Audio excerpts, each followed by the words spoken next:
অহংকারী দাম্ভিক লোককে পছন্দ করেন না। অহংকারী, আমাদের তো অহংকার টহংকার নাই না?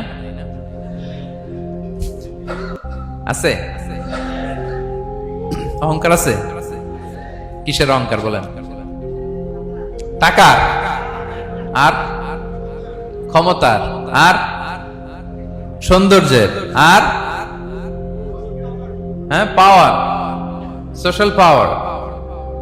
এই যে অহংকার, অহংকারের খাঁচা থেকে মুক্ত রাখো আমাদেরকে তুমি প্রভু হয়ে। পড়েন আমিন।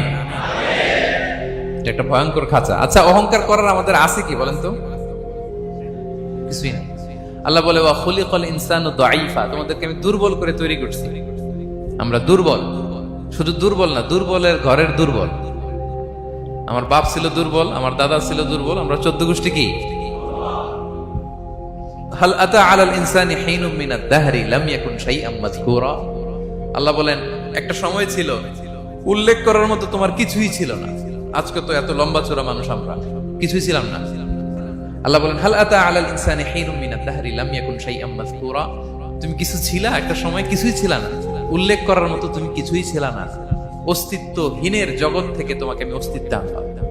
তোমার বাবার পৃষ্ঠদেশ থেকে তোমার মায়ের গর্ভাশয়ে আমি তোমাকে ফেললাম। সেখানে আমি আল্লাহ তোমাকে একটু একটু করে তিলে তিলে বড় করলাম। 9 মাস 10 মাস পরে মায়ের পেট থেকে দুনিয়াতে তুমি আসলে। দেখেন তো দুনিয়ায় আসার পর আমাদের অবস্থাটা কি? কাপড় নাই, চোপন নাই, এভাবে চলে আসছি।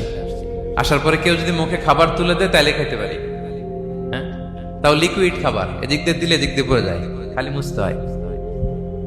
মেহমান একজন এসে আদর করে কোলে নিচে পেশাব করে দিছি ভরাইয়া, আছে না নাই? হয়েছে না, হয়েছে না? এরকম আদর করে একটা কোলে নিছেন, এখনই না ডায়াপার আসছে মিয়া। আজ থেকে 10 বছর আগে এগুলো ছিল নাকি? প্যাম্পাস ডায়াপার ছিল, এই কাঁথা টাতা নিয়ে কোলে নেওয়া লাগতো, তারপরে দিছে ওদিক দিয়ে জামা টামা ভিজে শেষ। ইভেন রাসূল সাল্লাল্লাহু আলাইহি ওয়াসাল্লামের কোলে এরকম বাচ্চারা পেশাব করে দিছে, এরকম হাদিস আছে। আদর করে মায়েরা বাবারা আসলেই তো তার বাচ্চাকে রাসূল সাল্লাল্লাহু আলাইহি ওয়াসাল্লাম কোলে দিতেন, পেশাব করে দিতেন। তো কার কোলে উঠছে এটাও জানি না, পেশাব করে ভরাই দিচ্ছে। পেশাব পায়খানা করে সয়লাভ। লিকুইড দিলে খেতে পারি, শক্ত কিছু খেতে পারি না।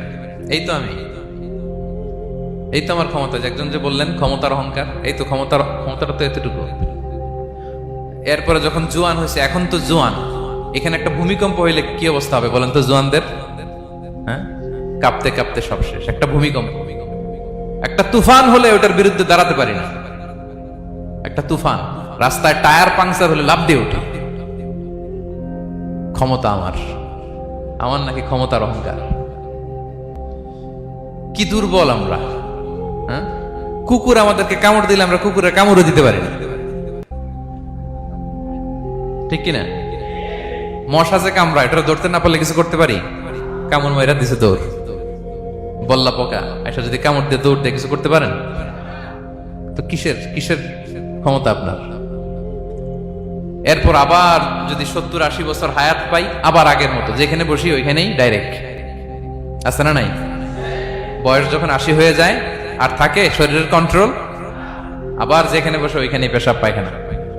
খাবার দিলে খাইতে পারি, পিঠটা বাঁকা হয়ে কুজু হয়ে গেছে, এর নাকি আবার অহংকার। সাজে অহংকার, সাজে অহংকার, সাজে একজনের। আওয়াজ করে বলতে হবে তিনি কে? 3 নম্বরে অহংকার দাম্ভিককে আল্লাহ পছন্দ করেন না। প্রিয় ভাইরা, আল্লাহ বলেন কারুনের ঘটনাকে আল্লাহ এখানে এনেছেন।